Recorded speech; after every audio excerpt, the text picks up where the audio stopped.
বিসমিল্লাহির রহমানির রহিম। আজকে কম্পিউটারের একটি তথ্য আপনাদের দেব, যাতে করে এটা যদি আপনি প্রতি একদিন বা 2 দিন পর পর যদি এটা করেন, এই নিয়মটা পালন করেন, তাহলে আপনার কম্পিউটার অবশ্যই ভালো থাকবে এবং যে কম্পিউটারের ফর্মুলা অনুযায়ী আপনি যে কম্পিউটারে কাজ করেন সে কমেন্ট যেটা দিবেন, এই কমেন্ট অনুযায়ী ন্যানো সেকেন্ড বা এরকম কোনো সময়ে আপনার কম্পিউটার কাজ করবে।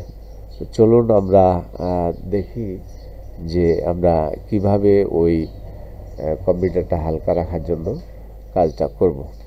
তো প্রথমে আমরা এরকম কম্পিউটারের হোম স্ক্রিন থেকে সার্চ বারে আমরা লিখব রান, RUN, রান। প্রথমে যে অপশনটা আসবে এখানে ক্লিক দেব। ক্লিক দেওয়ার পরে এখানে আমার টাইপ করাই আছে, তো এখানে লিখব প্রিফেচ, PRIFETCH।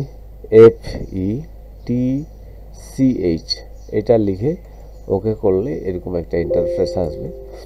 এখান থেকে আমাকে কন্টিনিউ অপশনে ক্লিক করতে হবে। কন্টিনিউ অপশনে ক্লিক করলে দেখেন কম্পিউটারে অনেকগুলো আমার হিস্ট্রি আছে, বা এগুলা অনাকাঙ্ক্ষিত ফাইল আমার কম্পিউটারে জায়গা দখল করে আছে, যেটা আমার র্যাম রোমের সমস্যা হতে পারে, কম্পিউটার স্লো হতে পারে।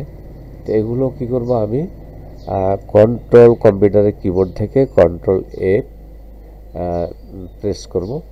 প্রেস করার পরে এখানে দেখেন যে এখান থেকে আপনি এটা ডিলিট করে দিতে হবে।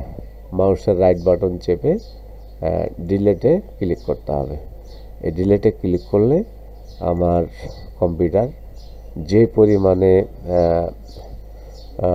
হালকা বা স্বাভাবিক থাকে, এইভাবেই আমার কম্পিউটার স্বাভাবিক হয়ে যাবে। তো এই ছিল আমার